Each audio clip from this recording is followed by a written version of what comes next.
Welcome back to episode 15 of the Jungle Podcast. I'm your host, John. Jeff, happy Friday, man. How are we doing today? Happy Friday, episode 15. I have air conditioning in my house now, so I'm Congratulations. I'm doing a lot better than I was doing the last episode when I was probably sweating a lot, probably from my incredible draft of the Major League Baseball players and not really knowing what I was talking about. Right. But it went well. On top of the lack of air conditioning. And the lack of air conditioning. But I learned a lot, and that was a lot of fun. I'm excited to talk more baseball as the season goes and as hopefully we start to open back up. Awesome, man. Well, Welcome back. If this is your first time listening, you can find us on Twitter at The Jungle Pod. You can find us as a podcast, just listening only, really any podcast platform as The Jungle Podcast. And you can also find us on YouTube as The Jungle Podcast. So I know today we've been doing a lot of basketball and college football and baseball. Today we're going back to our roots. We're going to do a little bit of a Bengals preview. But before we get into that, I wanted to kick it to you, Jeff. Any news and notes since we last spoke on Tuesday? Yeah, I mean, I think going back to the NBA, we've obviously talked about it. They're coming back. So the NBA is back. 22 teams are headed to, Disney World down in Florida? Orlando, yep. Yeah, or Orlando. To play out the rest of the season, kind of obviously a different format. I think I saw it's like four games a day. I think even some teams have back-to-back games, and only 22 teams. It was a 29-1 vote. The only team that didn't like it was the Portland Trailblazers. I wonder why. I think they thought that. I think that, the one thing I saw, they didn't think it was fair on the competitive landscape. They thought that they were more competitive or something to get in. But I like it. There's grapes. Yeah, that's what it kind of sounds like. I mean, there are more teams from the West going than the East. Right. So there's 13 from the West. There's 9 from the East. Yeah. But that's even more reason that they shouldn't care because they weren't making exactly. If they made it more than half. Yeah, exactly. So and I think that's also interesting just because the NBA is a good example of a league that for sure could be just based on pure seeds and not necessarily on location when it comes to the playoffs. You know what I mean? It's really the only one that is completely separated by geography. Like the NFL, you have the NFC West and the AFC West. Right. You know? NHL is as well, but yeah. It's kind of a fringe sport. There was actually – I can't think of who it was. Somebody came out. I think it was Stephen A. Smith. That was Kellerman. It was Kellerman. I know exactly what you're talking about. NHL is not a Big Four sport. And then the question is, all right, so what's the fourth of the Big Four if it's not hockey? Yeah, what is it? What is it? Because, I mean – I don't know. You didn't – He didn't even answer? I guess. I don't know. No, no one actually asked him. It's just the conversation naturally led to okay, so what is the fourth of the Big Four? I mean, you got to think about it. I guess you would put soccer in it if you wanted to, but not in America. NASCAR. God, would NASCAR be the fourth? If you're just going straight off the numbers, it's going to be NASCAR for sure. Yeah, you're probably right. There are more people watching NASCAR than there are watching the Stanley Cup. I wonder what. Yeah, you're right. I wonder what the numbers are for golf compared to those. I think that's even more. Well, especially when Tiger's playing in America. I mean, he's playing well. The Masters, I'm sure when he won a couple of years ago was probably huge. Yeah. You know, but that's also so isolated, so you can't really include that in the Big Four. Probably wasn't the smartest thing for Max Kellerman to say. No, he's just trying to have a hot take. Yeah. About the NBA season, to get back to that. So just a couple quick bullet points I just found. So it's going to extend 16 days. Yeah. There's 5 or 6 games per day. That's what it was. 2 weeks is going to just be nuts. If you're a sports that's essentially NBA March Madness. Think about it. 5 games a day for 2 weeks. That's going to be sick. I love it. That's going to be awesome to watch. Yeah. There's 4 hours between games on each individual court, so they can clean it. And there's 3 courts that they're going to be using. Okay. In an 8-game regular season format, each team is expected to play 1 back-to-back. So a doubleheader of basketball. Is that what that is? Yeah, kind of like that. The back-to-back. You think maybe it's consecutive days and not – It's got to be consecutive days. It can't be. They can't expect those guys to play a game and then just go and play another game. They do that in the NBA anyways. So why is that a big deal? Yeah, that's true. I bet you they're playing back-to-back in the same day. Why else would they specify that? I don't know. We'll see. I guess, yeah. Well, I mean, why not? I guess why not if you look at, but dude, that's a lot. I mean, that's a lot. They're packing it in. Like, you want to play or not? You want a champ or not? All right, play the game. And they want, hey, and the NBA has been so outspoken about return to play. If they want to play, obviously they're going to be excited. They only have like a week for like a training camp kind of before it starts. Yeah. Hey, that's a win though. We have real NBA 100%. basketball. We're gonna have a champion. Meanwhile, baseball can't even decide on if they want to even have a season. Right. They don't know what they're doing. It's crazy. And I really hope that comes back. I mentioned this earlier. Just our baseball podcast last with Tim and Zach got me more excited to watch baseball this season. So, I mean, and we were talking about it. We're so excited for the Reds to come back. They had such a great offseason. So I really, really hope baseball does come back. Going back to the NBA, did you see that they're seriously considering also, though, making the coaches that are above 60 years old they're not possibly not going to allow them to be on the sidelines. Really? I saw that the NBA was talking about some things like, that's what you mentioned, right? Yeah, so the NBA. So think about that. Like I guess it's first part, they're not going to make it anyways, but there are coaches that are probably in really good health that are a little bit older that are probably in better health than some of the younger coaches. Right. And, I can't imagine coaching an NBA game. They said they might have to make them wear masks, or they're not even going to allow them on the sidelines. I really hope that doesn't happen. And they let it be, but I guess we'll see. Yeah. I'm excited for it either way. Any other news that you had? Yeah, actually, I did see. Did you see that Tiger Woods documentary is going to be coming out? Really? Yeah. So now we have Jordan. Brady's coming out. I mean, well, I think it's not through ESPN. Oh, so really? Okay. Yeah, I don't think it's through ESPN. But dude, that one, you're going to need 15 episodes on that one when it comes to all the stuff that he went through coming back. I mean, the headline said, going through the sex scandal, drug addiction, obviously his comeback, his injuries. That's going to be really, really interesting. I wonder how much money they get paid for that. I bet you they get a lot of money to agree. It's probably based on views. I don't know. Because like Netflix, how much does Netflix pay a comedian for a 1 hour special? Yeah, that's a good question. It's a lot of money. Now imagine having 10 1 hour specials, and you're paying Michael Jordan, who there's a reason he hasn't done these. They're getting paid. I bet you, how much did he get from ESPN? Like, they're not going to disclose it. He just donated $100 million over the next 10 years to racial injustice. I wonder if he got $100 million. I mean, he doesn't. He's already had $100 million. That's what I'm saying, though. I think they're getting serious money. Yeah. If you're giving, how much do they give Dave Chappelle? He got $50 million for 3 specials on Netflix, and each one's an hour and a half. So just extrapolate that. These guys are bigger than Dave Chappelle, arguably. Oh, more people watch The Last Dance. Michael Jordan's way bigger. Tiger Woods is bigger. But even Armstrong, that's probably a similar ballpark. You know what I'm trying to say though, but it's also a bigger market. More people watch basketball and sports than they do watch stand-up comedy. Chappelle. Yeah, I love Dave Chappelle. I think he's fantastic. And I love all stand-up comedian. Exactly. Sports versus stand-up, and now also Netflix was involved with The Last Dance. So Jordan was getting paid by Netflix, ESPN, Disney. That's what I'm saying. He's not letting them have all that info if he's not raking in some serious money.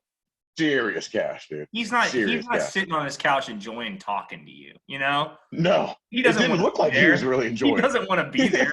He's just sitting there in his massive house, all right. Thinking every second, cha-ching, cha-ching. Dude, you know what, though? I heard – did we talk about this? I heard that his house – it wasn't even his house they were filming. He made them go to another house or another location people to see us inside, yeah. He did. Yeah, he didn't want people in his own house. So there you go right there. Him, it's if you're putting that out there, A, maybe you want some privacy, but B, there's crazy people, and maybe they could use, even that small caption of your house, break in. Yeah. You know what I mean? Yeah. Yeah, you never know. It's just crazy people just to find out the location of where it is, just something that they see out of the windows. Because there are psychos out there that look at that shit. Yeah. So that's a good point. I don't know. What about you? Any other news and notes? The only one I actually had was the NBA thing. So no news and notes on my end. Going over to our other weekly segment, sexy, not sexy. I'll start it off with the sexy. So obviously, there's a lot of turmoil right now. And in tough times, it's smart to go to the the wise ones in your community. The wise one in this case is Jose Canseco. So he says, once I'm president, I'll create an army of robots that will cleanse the world of all corruption. He tweeted that today. Jose Canseco's out of his mind. He's crazy. He's completely off his rocker. But robot army is going to cleanse the world. What's not sexy about that? Love it, Jose. Maybe that fly ball to him in the head did a little more damage than we all thought it did. Come on. A couple years ago, he goes, the robot threat is being taken too lightly. So he's been thinking about robot armies for a while. So he is into artificial intelligence, building robots. Oh yeah. I wonder. I mean, obviously Jose's probably a very wealthy man. I wonder if he's like invested in any robot artificial intelligent companies to try to get at the forefront of it. Who knows what his wealth his worth is? He had that big book. Yeah. That was like his probably bigger earner since his career. You wouldn't surprise me if like he blew everything though either. Dude, it was probably a bigger earner than his career, that book. Yeah. You know, it might have been. I don't know. You know, because he played so long ago. That's pretty funny. That's a sexy story. Yeah. I like that. They can say, ladies and gentlemen. Yeah, it's fun. So my sexy, actually, you already mentioned it, so I didn't keep elaborating on it. But I was going to say Michael Jordan. He's doing something great in this time of turmoil. And really what it was, I love the message, donating $100 million over 10 years, dedicated to ensuring racial equality, social justice, and greater access to education. So, you know, those three things, $100 million over 10 years. Yeah, he has the money, but that's a lot. It's $100 million. $100 million. $10 million I love the people that, like you said, like, yeah, he has a lot of money, but the people that like take that angle, like, oh, he could give more. He's giving you $100 million. $100 million. And you also want to be like, well, how much are you giving? Never. But you want to be like, how much are you giving? How much are you giving if you're mad at him? You know what I mean? But hey, look, that's a pretty amazing story. Good on Michael Jordan. Someone doing something great. I think it's fair. I mean, the message has to continue to be heard, and Michael Jordan's one of the biggest people in the world, obviously. So I think that's a pretty amazing story. I like it. Yeah. How about you? So my not sexy, I'm trying to find the specific article. Long story short, I think it's in Japan. There are doctors who have created 3D printed ears to get rid of cauliflower ear. And it's like biogenesis 3D printing. I'm not even gonna pretend to like understand how that works, but somehow they're able to print like cells onto each other to grow flesh in certain designs. So it's not sexy for one reason. If you have cauliflower ear, you wanted cauliflower ear. You are a wrestler. You're a badass. So why is the person who's smart enough to figure that out, why are you working on that? You know? Sorry, hold on. It's okay. Why aren't you working on like something that is a little bit more productive and solving an issue that is self-inflicted and you can already correct it in certain ways? Like it's a badge of honor if you have a cauliflower ear for the most part. Yes. Yeah. For that, I mean, it's part of the wrestling fighter culture. You know what I mean? People in high school wrestlers specifically don't wear headgear, so they get it. I don't know about that. You really think they like specifically want it? Yeah, okay. For sure, 100%. Yeah, you're probably right on purpose. Yeah, I mean you're right. It is a badge of honor from that. You look at like MMA right now. You look at the UFC. Half those guys have cauliflower ear, and it's like you said, the wrestlers. It's the wrestlers. It's the crazy badge of honor. Wrestlers. I'm telling you, people straight up purposely will get it. That is. I love how that's a not sexy because that is what. I don't want a 3D printed ear. But why are you? My whole point is like, why are you working on? Why is that? Why are you working on it? Couldn't you be doing something Nobody different? saw cauliflower ear and is like, I'm going to cure that. I'm going to fix that. Yeah. Why don't you print? Why can't we print like a different organ to maybe start saving some lives? A heart. Like a tongue to allow someone to see. A pancreas. Something. Do something, right? Not a freaking earlobe that someone purposely destroyed. Yeah. Yeah. Wow. Well, that's all right. That's a good one. I like it. My not sexy of the week. And I want to be clear. It's not the players that this happened to. It's the fact that this is going to be a story that we're going to have to continually hear and hear and hear. 5 Alabama players who reported back tested positive for coronavirus. Really? And 5. Yeah, dude. It's gonna. Yeah. And it's the reason, right? The reason why it's not sexy is now we're gonna have to continue to hear and hear and hear about it. I guarantee you, these 5 players probably had no symptoms. I'm not saying it's not a serious disease, whatever. I know it is a serious virus, but obviously these guys are probably super healthy, and it just sucks that now that we're gonna keep hearing about it, it's like, who's gonna take that and say no season, can't do it? You know, Somebody. that's what I worry about. Someone's going to. I'm sure. I'm sure it probably already has. I heard that story today. So so we'll see. I just, I hate that that's where we're at. We're going to start hearing that, and I guess we'll see. You're going to be hearing about it until there's a vaccine. Whenever right. that is. Right. But it is what it is. But that's my not sexy. So you want to move on to some Bengals stuff? Yeah, man. So as we promised, because we are called the Jungle Podcast. Yeah, we are. A slight nod to our fandom. But we really haven't given the Bengals enough of our attention and really discussed them enough, to be frank. So what we thought we'd do today, we're going to kind of dissect. Let's go through like starter for starter on the offense, just kind of give some analysis on what we see and what we hope to get from this Bengals offense. And then for our list today, we're going to do something a little different. We're just going to rank the top 10 draft picks of the Bengals for the past 10 years. Right, since 2010. Right. But before we get into that, so I got a depth chart up in front of me. Damn. Looking at the Bengals offense, just in a general sense, skill positions look amazing on paper. Everything but tight end. Line, all right, so Joe Burrow quarterback, we've beaten that conversation to death. Yeah, fantastic. Can't wait. They're very excited. Can't wait. Joe Mixon at running back. There was those I don't know if you call them memes or whatever you'd say, just basically comparison things like who's the best back in the AFC North, and it's like Chubb versus who, or Ingram. You know what I'm talking about? Or then it was Chubb versus Mixon. I mean, Chubb's a great back, but I think Mixon has an argument for the best back in the whole AFC North. He has an argument for being a top 5 back in the whole NFL. He led the AFC in rushing 2 years ago with no offensive line, and even last year he had a good season also with an even worse offensive line. Yeah, I'm as a self-admitted hater of Mixon. Like, I'm not a fan. Oh, I know. I know you're not. Yeah, and he does well, dude. He does well. And also, dude, having our second running back with Giovanni Bernard, I think that's a really, really good running back tandem that doesn't get mentioned a lot. And I think that's a really big snub for them not to get mentioned in that conversation. The crazy thing is Giovanni got paid. So he's like one of the highest – he's one of the highest paid backs in the NFL. Yeah. Well, and he's also said he wants to be a Bengal for life. Yeah, because he got paid. Yeah. I do too if I'm getting that money. Absolutely. It's funny how, people talk trash about the Bengals until we make them one of, every 5 years we decide to, commit to somebody. Then they become big fans. Yeah, you're right. You know? You're right. I'm super excited about the running backs. Obviously, like you said, super excited about Burrow. But who I'm the most excited about 100% is the wide receivers. If you look at the top 3 wide receivers to start with Green, Boyd, and T. Higgins coming in, but then look who's behind them.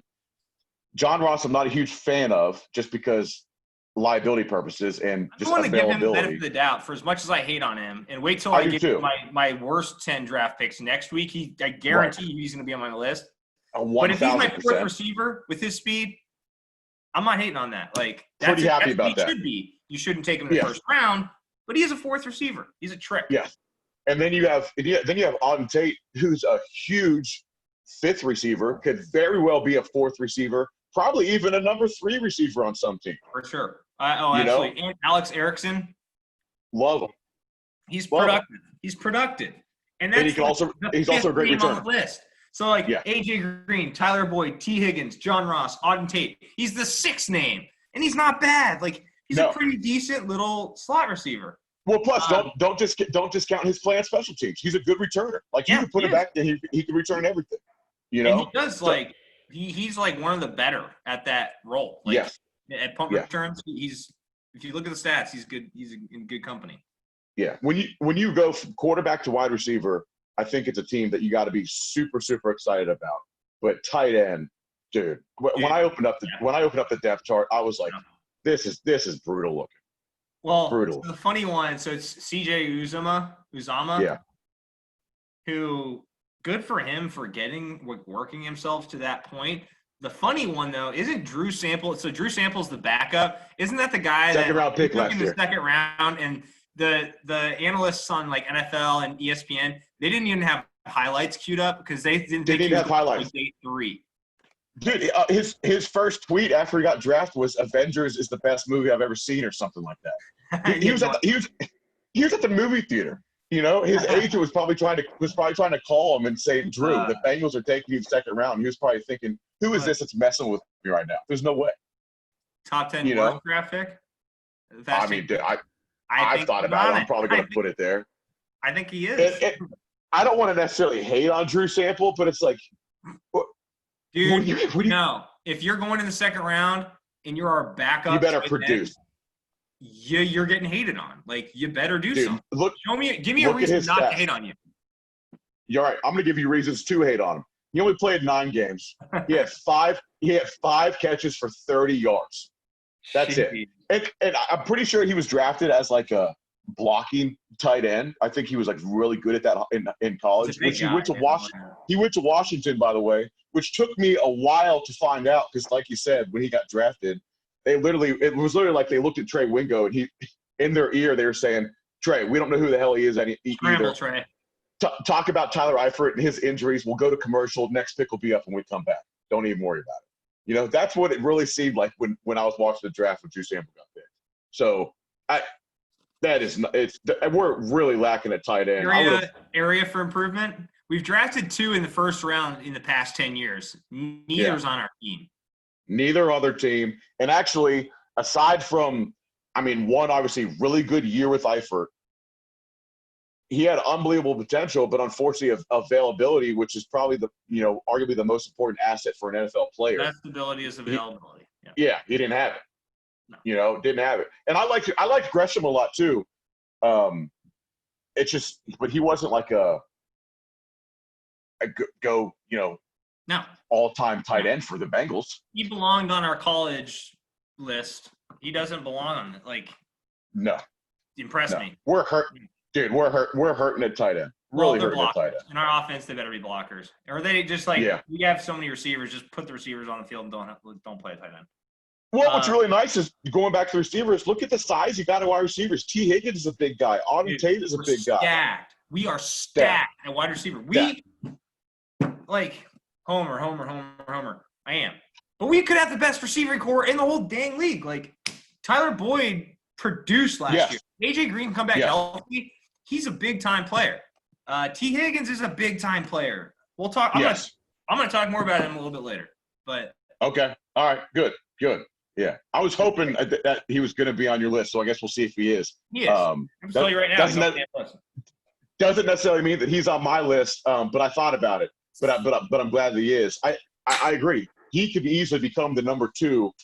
But Tyler Boyd, he showed flashes of being a number 1 wide receiver for some team somewhere. Let's save this conversation. All right, let's save that. Let's go to offensive line. Let's move to offensive line. Because when I look at offensive line, you look at guys, Jonah Williams, I'm super excited about. I thought when they took him, I could not wait to see him play. Unfortunately, he got hurt. I understand that. Michael Jordan, okay. Trey Hawkins, okay. Suafilo, okay. We picked him up free agency, but he was a free agent for a reason. Yeah, dude, and then Bob on a different team every year. That's not every year thing. Right. And no one really liked him that much.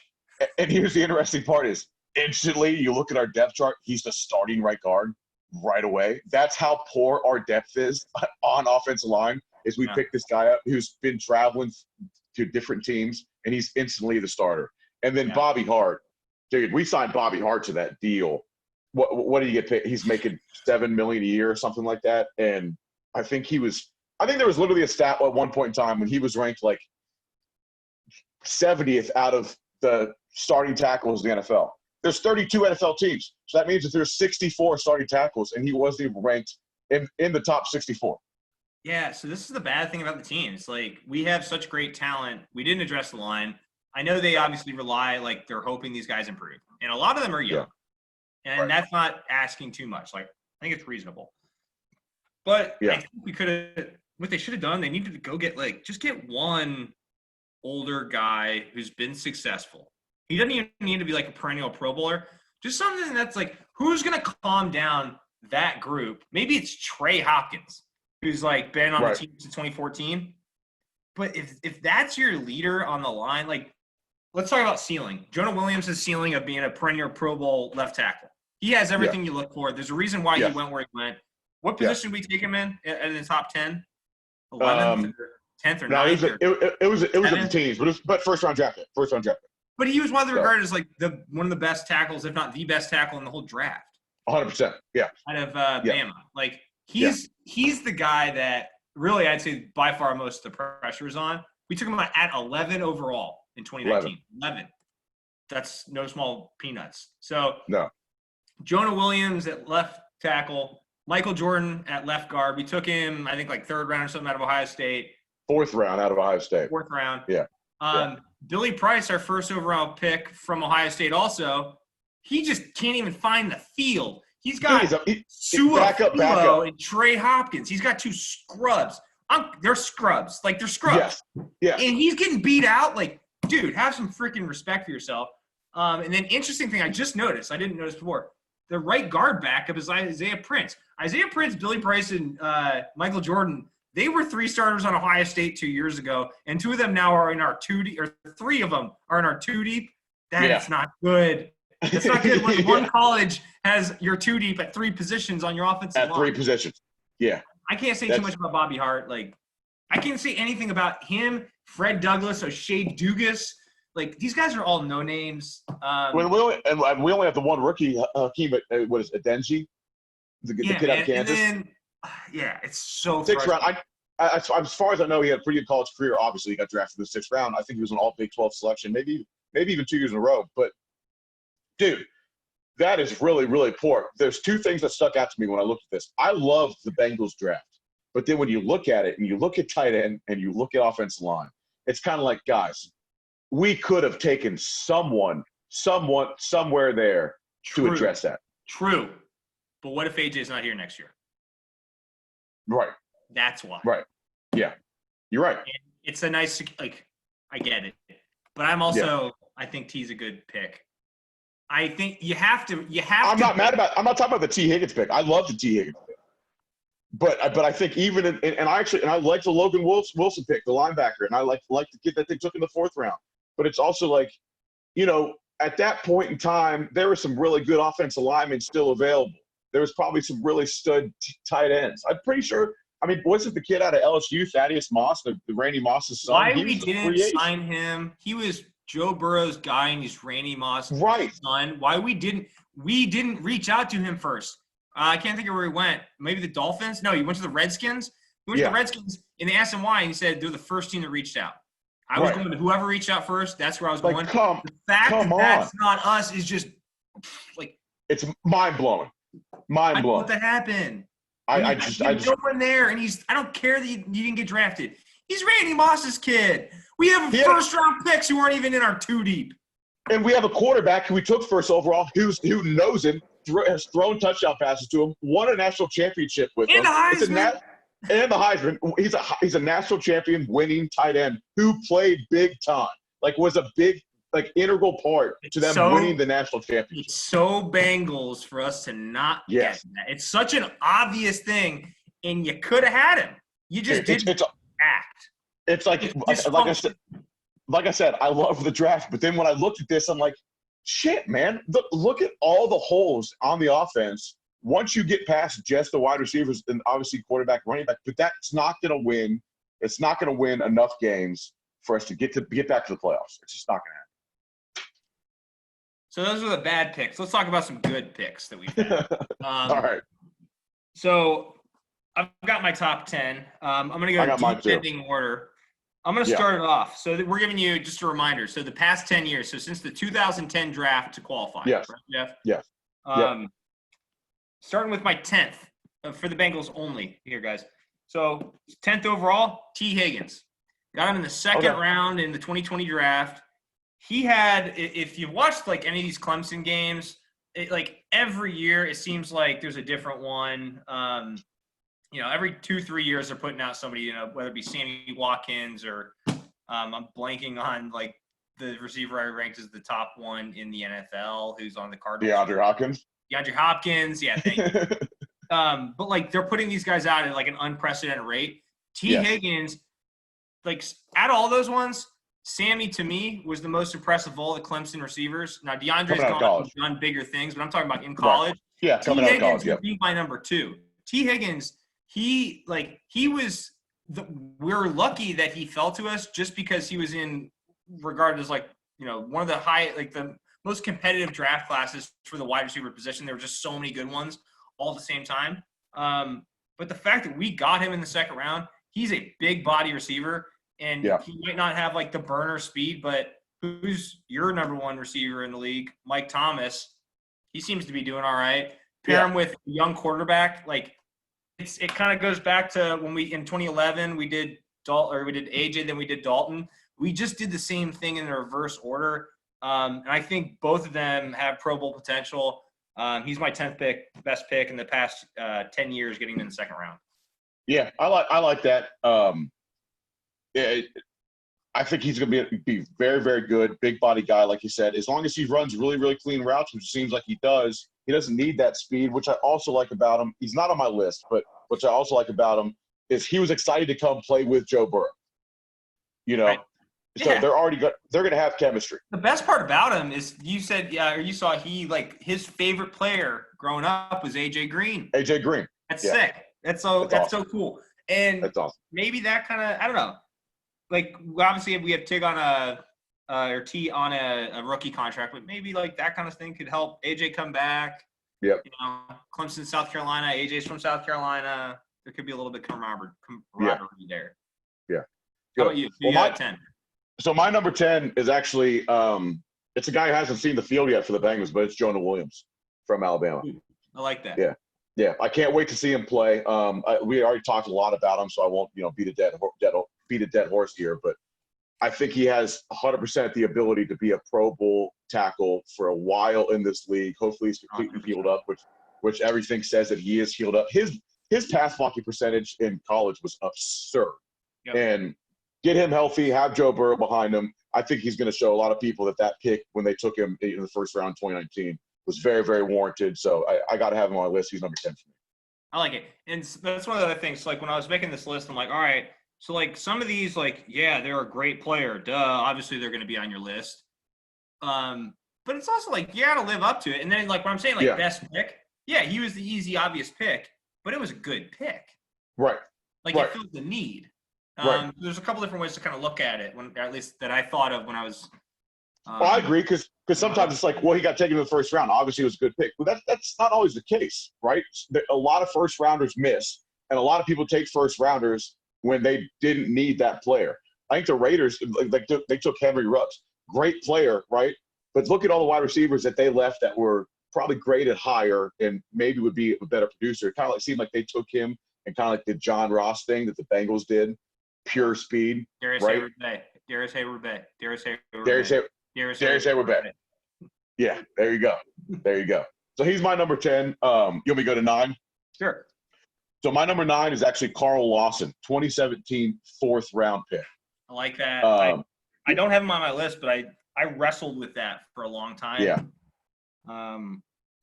I think, look, 4th round pick, he's produced pretty well, especially for a 4th rounder. I know he backs up Sam Hubbard now, but it's kind of like a role where there's going to be times when him and Sam Hubbard are on the field at the same time. You know what I mean? And he's a versatile player. He can put his hand in the dirt. He can stand up, play outside. He was a Pro Football Writers rookie, all rookie team when he was a rookie. I'm excited about Carl Lawson. He's still young. I think he's got a lot of production to do, so he's number 9 on my list. I like that. At my number 9, I have Rex Burkhead. We took him in the 6th round of 2013. Yeah, that's good. Here's my explanation. Because I know he's not a Pro Bowl player, right? He's Rex Burkhead. If you get a guy who's 7 years in the league in the 6th round, you're doing something right. Yep. I agree with that. He did productive things for the Bengals. He has had a lot of success in New England. 6th round player, he was a good player in Nebraska, but no one thought he'd be here 7 years later. He's almost 30 years old and he's still going. Rex Burkhead. Not to mention he goes to New England and he had like those 3 weeks where he scored like 9 touchdowns or something like that. You know what I mean? I like that. He's not on my list. And then, as we're talking here, I'm starting to think about people like, damn, I probably should have put him there. I know. I'm doing surgery on the list as I'm talking to you. Like I'm thinking through my mind, man, maybe there are, but I'm gonna keep it where I'm at. My number. Go to number 8. So at my number 8, I have Sam Hubbard, 3rd round pick in 2018. So Sam, that's my number 8. The fact that so here's the thing. He shouldn't have ever gone in the 3rd round. He shouldn't have been available. He was a 1st round type talent, but he's on the Ohio State teams where he's got Bosa on one side and then, incredible defensive line. Just every year. He was always overshadowed. He was never the guy on the team. Right. But that doesn't mean he's not good enough to be a Pro Bowl quality DN, and he showed that. Yeah, he will be. I think he's going to be a perennial Pro Bowl. I think this year that could be his year. I agree. We'll talk about the defense next week. I have really high hopes for this defense from the Bengals. I do too. If you look at his stats from his rookie year to last year, I mean, it's one of those guys who clearly got a lot better. 27 solo tackles to 46, 39 tackles to 76 total, and 6 sacks to 8.5. 2.5 sacks in the NFL is a lot. Those 2.5 can literally change a game. A sack can change a game. So he's my number 8 also. I love that pick. And I think, like you said, we'll talk defense next week. But I'm super excited about Sam. Who got it 7? I have Tyler Boyd at 7, 2016 2nd round pick. I love that. The main reason I have him there, and I honestly think that he could probably even be higher. When AJ went down, we needed to have a receiver really, really step up with a young receiving core that didn't really have, obviously none of them have AJ's talent, but he stepped up big time and had a really good year. And I think showed that he can probably be – I'm not saying he's necessarily a 1 on some teams in the NFL, but he probably has the talent and ability to be. I'm sure he's thinking in his head he wants to get paid like 1 somewhere. I hope he stays. I know we did just pay him. I mean, he signed a contract last year, like a pretty good extension. What's the distance in amount? I can't remember. But I know we extended it some. He's a young player. I think he's one of the best number 2 wide receivers in the NFL. Yeah, they did a 4-year contract worth $43 million, so he's locked in. There you go. Yeah, so he got paid. So at my 7, I had a player, and I was gonna say them, but I am actually changing my mind. I'm gonna put them on my 10 worst, and we'll talk about that more on Monday. Okay. Cliffhanger. Okay. Cliffhanger. Yeah. I'm replacing them with our 27th overall pick in the 1st round in 2017, Kevin Zeitler. Okay. So Zeitler, we didn't pay him. Like, we complain about our offensive line. He's a Pro Bowl caliber offensive guard. The reason why it's we let him go to Brown. Yeah, he went in the division. It's sickening to me. But at the time, it was a great pick. And we just screwed up by not paying him. I don't want to go too deep into the Kevin Zeitler story, but I have my 7th best. I like that a lot. I don't have him on my list now that I think about it. And, he obviously very worthy of that pick. I think Jonah Williams, I know they don't play the same position, but I think he's going to end up being a better offensive lineman over time. And, you hope that next year, hopefully we set up so where next year there's some really good offensive linemen coming out that we can take one, coming out and just build around that. They're always out there. They are. They're always out there. I like the Zeitler pick. That's good. Keep in mind, we had 70 players for you and I to choose 10 from. Yeah. There's a lot of them like that. It's like, all right, there's 10 first-round picks. Yeah. Yeah. You're right. So I'm really interested to hear who your player is that you took off of that and you moved to your 10 worst. Find out. Gotcha. Not quite. I'm excited to hear that. But you want me to go to 6? Yeah. All right. So my number 6, I know you're not a huge fan of him, but the fact that we got the talent that he is in the 2nd round in 2017 and the production he's put up, Joe Mixon. We talked about him already. You surprised me there because everything you said was just right on with what I am. It'll make sense in a second. Okay. I got surprised. There's 2 players who could have fit that profile, and you said the other name. Gotcha. But Joe Mixon, I think, has got to be on the top 10. We talked about him earlier. Arguably the best running back in the AFC. I think arguably a top 5 running back in the entire NFL. Put an offensive line in front of him. Let's see what he can do. But he's always produced, and I think he belongs there at 6. So at my 6, I have another player who I don't really like, but we got him in the second round. And I think it's a good value for what we got out of him. Andy Dalton. Yeah. He went to the Pro Bowl. I am the big you want to talk shit about Dalton? I'm all for it. Like I'm on board in 2 seconds because I had a lot of beef with him.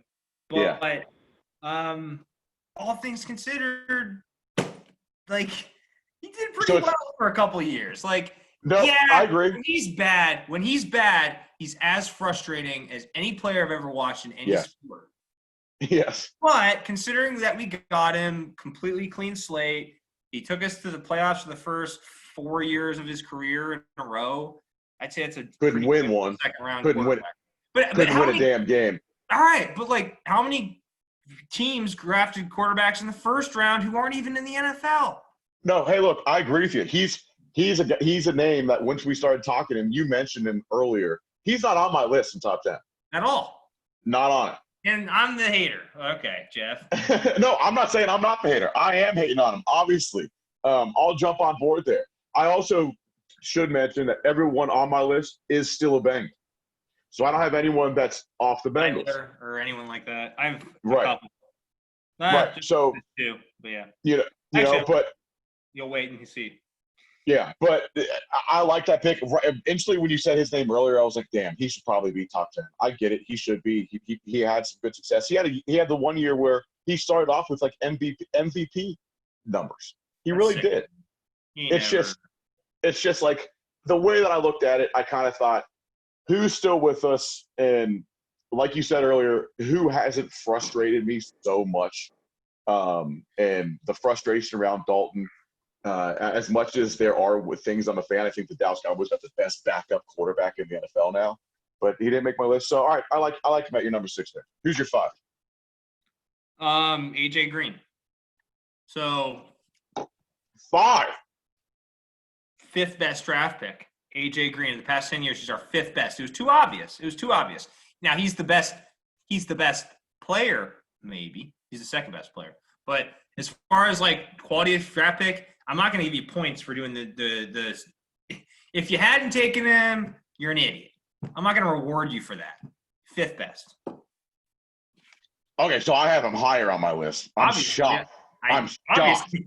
Yeah, I'm shocked that you have him at Wait for 5. your bid. Save your air and I will. My 5 is Carlos Dunlap, 2010 second rounder. He's still in the Bengals. He's produced pretty much every year. He's still a solid force at defensive end. For a defensive end to be a starter still 10 years later and still produce the way that he does, look, dude, I guarantee you if you ask a lot of tackles, a lot of them don't want to go up against Carlos Dunlap. Hell no. I keep saying produce, but he keeps producing. I like him there. I think you could probably even have him higher, but I have another defensive line higher. So you have him even higher. I'm a huge Carlos Dunlap fan. I can't wait to see him play with that new defensive line that they have with DJ Reader coming, Sam Hubbard playing, Carl Lawson behind him. So he's my number 5. I like it. Who do you have it for? My 4 is Giovanni Bernard. Ooh, that's good. 2013 second-round pick. I think mostly I'm a huge Gio fan. The big thing is when I looked at this list, no one really stands out as he's just a pure Bengal. We talked about it earlier. He wants to be a Bengal for life. He got paid here, and he gets in. He's a quiet, just grinder. Gets hit, tough as nails. Put him in a ton of different situations. Catch out of the backfield. You great third down back. That's your 4th best. That's my 4th. The guy who's not starting, second-round talent, who's not starting at his position is your 4th best in the past 10 years. Because of what he's done for the Bengals in the 10 years. What's he done? 100%. What's he done? You have guys that aren't even on the Bengals. You have guys that aren't even on the Bengals. You have guys that aren't even on the Bengals. He's still with the Bengals since 2013. Some of them were too good for us to afford and left because they're better picks. I will grant you Zeitler. I'll grant you Zeitler. I'm not going to say that Andy Dalton's a better player than Giovanni Bernard. You know what? Take a seat. Take a seat. Turn your air conditioning up because you're getting a little hot. You're going to tell me that Andy Dalton's you'd rather have Andy Dalton on your team than Giovanni Bernard? A starter over a backup? Yes, I'll take the starter, please. Andy Dalton's not a starter. Andy Dalton's not a starter. He was not a starter. Year. It doesn't matter. He's not. It does matter. We're talking about body of work. Giovanni Bernard is going to be playing way more than Andy Dalton for the next several years. So therefore, I will bet you on camera right now, Andy Dalton's career is going to last longer than Giovanni Bernard's. That's not fair. He's a backup quarterback. Well, you just said he's going to be more productive for years. So put your money where your mouth is, big guy. I will. You said more productive. Sitting on the bench is not being more productive. Giovanni Bernard plays sitting every on the game. bench is all Giovanni Bernard does. He plays every single game. Not in a meaningful way. He's a backup. Oh, you're crazy if you really think that. I do. I really do. And I'm a little upset you don't. You don't see it that way. At 4th overall, I have Mohamed Sanu.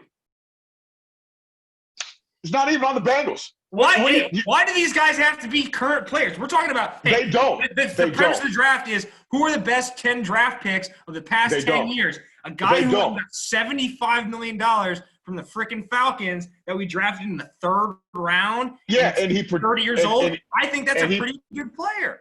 And that's great value. He produced a lot better when he was with the Falcons. But if you look at no, he produced better when he was with the Bengals. He had 1,000 yards in 1 year when AJ Green went down. There's a reason he got $75 million. You don't get $75 million. He never had 1,000 yards. Mohamed Sanu never had 1,000 yards. He's never had that. His biggest season was with the Falcons. He had 838. His biggest season with the Bengals was 790. 790. Hey, $75 million. We gave Boyd 43. We gave 75, or somebody gave 75 to Mohamed Sanu years ago, like 6 years ago. So how are you sitting here and telling me that Boyd's on your list, but a guy who's older, who got more money, isn't? Because Boyd's going to produce more on the Bengals. Is the premise of the list who are the best 10 draft picks who are still on the Bengals, or are we talking about the best 10 draft picks? No, it's not. Right, let's stick to that. Boyd is going to produce more for the Bengals from when he got drafted than obviously Mohamed Sanu has. So if you look at best draft picks, Boyd then is going to be the biggest producer for the Bengals. So therefore, he's a better draft pick. Agree to disagree. Can't wait till you hear my 3. Who do you have at 3? I can't wait to hear your 3 either. I can't wait to hear your 3. Hold on, let me get back to my list here. I'm gonna go to my 3. I'll just get right to the chase. Marvin Jones in the 5th round. Who got more money than Mohamed Sanu? Marvin Jones got $82 million. On another team. It doesn't matter. We already established the premise of the list is the top 10 picks. It doesn't matter if you can't afford them. If we draft Tom Brady in the 5th round and he doesn't want to sign with our team, it doesn't make him a bad pick. I agree with you. That makes us a bad organization. The fact I agree with that too. I agree with you. I agree with you. I think that we looked at it a little bit differently. I'm talking about guys that have produced for the Bengals. That's the way I looked at it. So we looked at it a little bit differently. Flawed viewpoint over there. I could say that yours is flawed. My number 3 is Joe Burrow. I like that. I can't. Yeah. Yeah. Like I said before, you can't punish someone for being picked in a good spot if it's a good pick. You can't. You can't. And obviously, I know that was a pick, but when you look down on it, look, you still could have traded him. You had the offers. Chase Young was still sitting there, who's arguably a better player.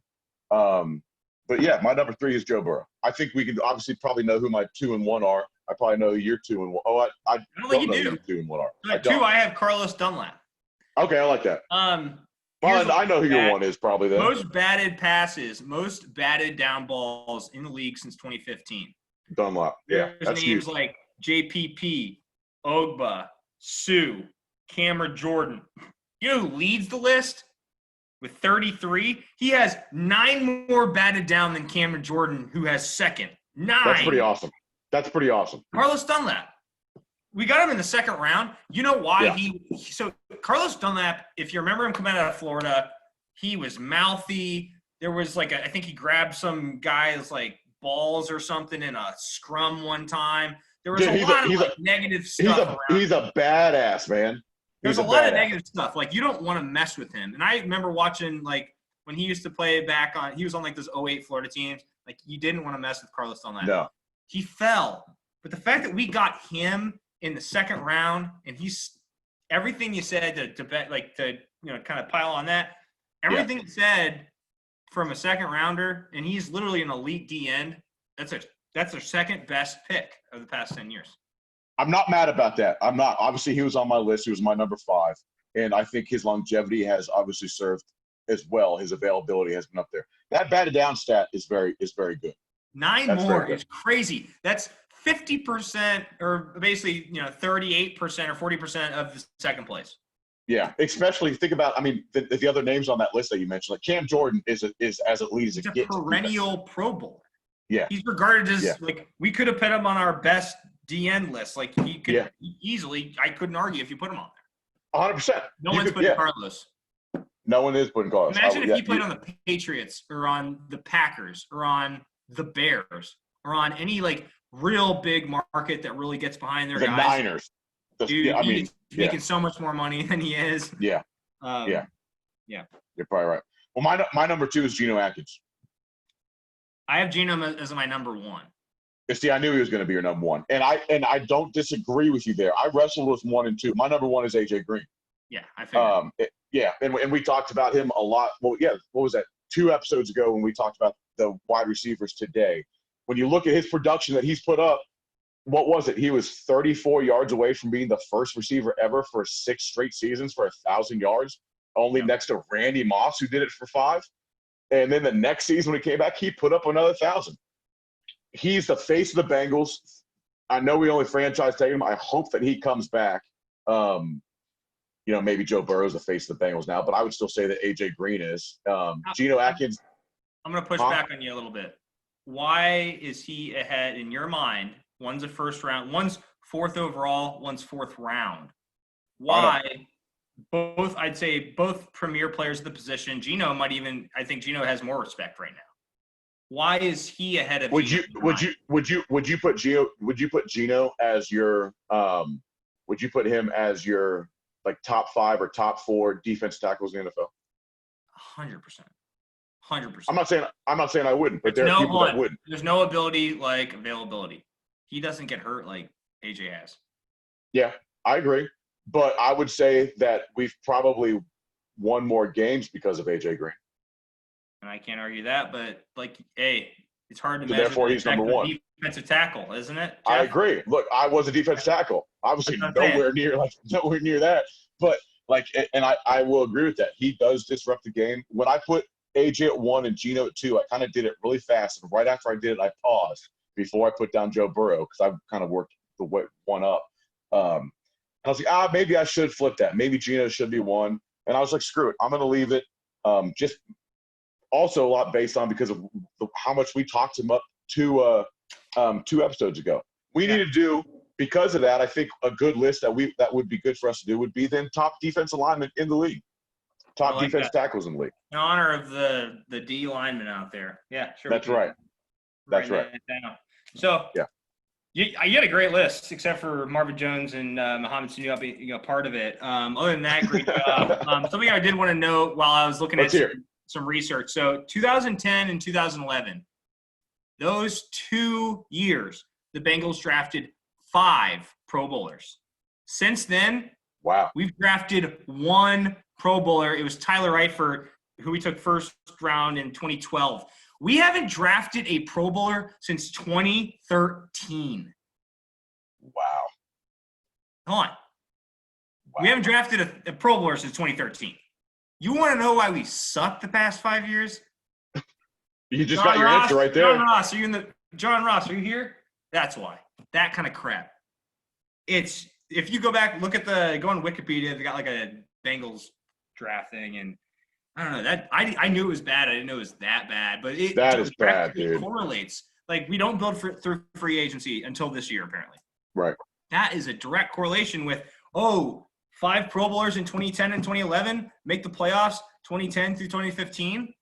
and then they flush out of your system and you don't take any and you start sucking, like that's really sad.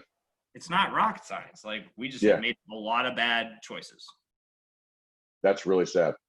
Damn. Well, That is sad. One on thing a positive note, the top 10. also on one thing too, because I wanted to look this up, because I agree with you on Geno as your one. Like I said, I think he could be a one.